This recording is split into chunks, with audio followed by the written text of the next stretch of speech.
Get our Daily Reflector headlines in just a minute, but first, let's meet another candidate running for City Council. His name is Uriah Ward, running for District 3. Uriah, welcome to the show. Thanks for being here. Yeah, thanks so much for having me on. Let's talk, first of all, who is Uriah Ward? What's your story? Well, I was born and raised here in Greenville, North Carolina. I am a middle school social studies teacher. A long time, being active in Greenville City Council affairs and trying to make my community a better place, and I'm running for City Council this year to continue that work and try to bring positive change to my hometown. Did you go to ECU? I did. Awesome. Yeah, I graduated at ECU in 2014. Okay, and what school do you teach at now? I teach at Chalkwinity Middle School, All which right. is about a 30-minute drive east. Excellent. So you said you want to make Greenville a better place. What are your ways to do that? What is your kind of platform? Yeah, well, I have a really long list of things I'd like to do, but I know that I don't have that much time. So I want to highlight two big things that I think that we could do to make Greenville a better place. Whenever I'm out canvassing and trying to meet people, the biggest concern that I hear is traffic.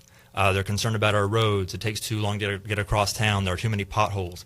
And I think that if we have a council that is committed to working on complete streets, that'll be a great way to make an improvement in Greenville. And that means allocating enough funds for road repair, investing in sidewalks, bike paths, greenways, and crosswalks. Greenville has the third most dangerous streets in the state of North Carolina, and I think that's something that we really need to work on. And I also think that we need to do more to support our small businesses locally. Whenever you see a small business like this one, that's you see someone local who decided to take a risk and invest, in Greenville. It's great to have chains, and I love meet some Bojangles, but whenever you have someone who locally owns a store, whenever you go there, you're supporting someone local. That money stays here. You're supporting things that are uniquely our own. And whenever I go around and I speak to our small business owners, what I hear is that they feel like Greenville doesn't really listen to them, like they don't really have a seat at the table. So one thing I'd like to see us do is to create a small business commission. That's not something we have right now. We have a lot of commissions. I've served on one.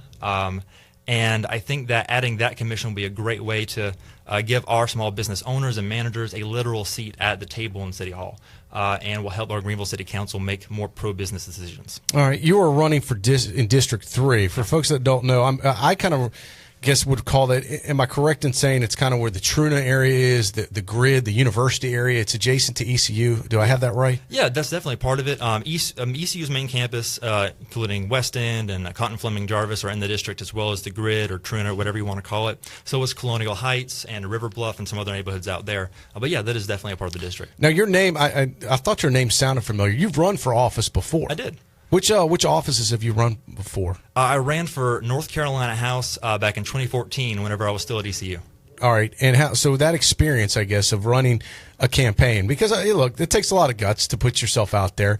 And if you're doing it to be serious, I think some people put their names out there just for publicity's sake, and they maybe aren't serious about it. You strike me as somebody is legit about it and running for sincere reasons. Well, thank you. It takes a lot to put yourself out there and run a campaign. What type of structural organization do you have behind you? Well, whenever I ran back in 2014, I had a pretty good sense going into it that I probably wasn't going to win. I was an ECU student at the time. It was a tough race, and you had to raise a lot of money to win in that sort of race. But I did it because I felt like no one else was stepping up, and I thought I could make a change.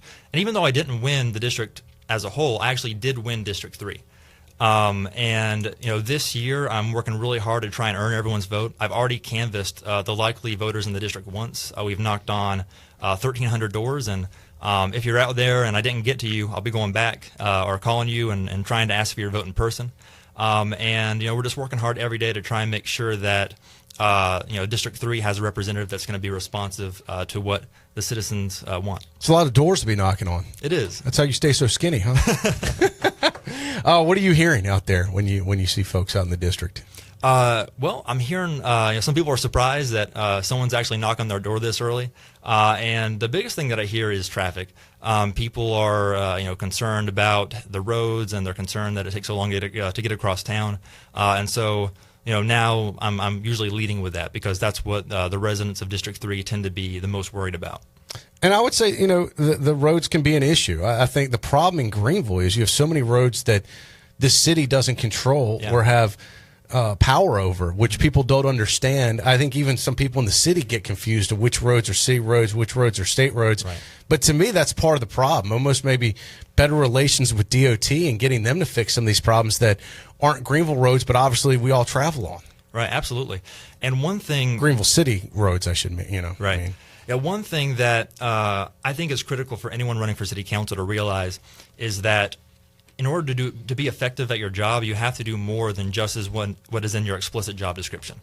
You can't just show up and cast votes and go home. You have to do the hard, heavy lifting, person to person, outside of council chambers. That means you have to establish relationships with DOT or other agencies if you're trying to get something from them, and if you're trying to work with them. You have to go out and make sure you're repeatedly listening to what the people in your area have to say. Because if you're not doing that, you're not going to do a good job.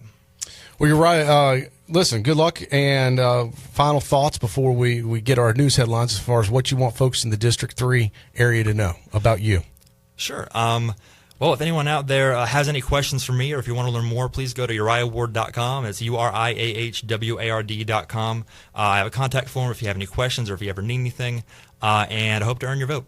All right, thanks for your time today. All right, thank you so Uriah much. Ward, candidate for District 3 City Council. The election's coming up, this year, November 7th. November 7th. So, as I like to say, it'll be here before you know it. Campaigning already in full swing, as we all know.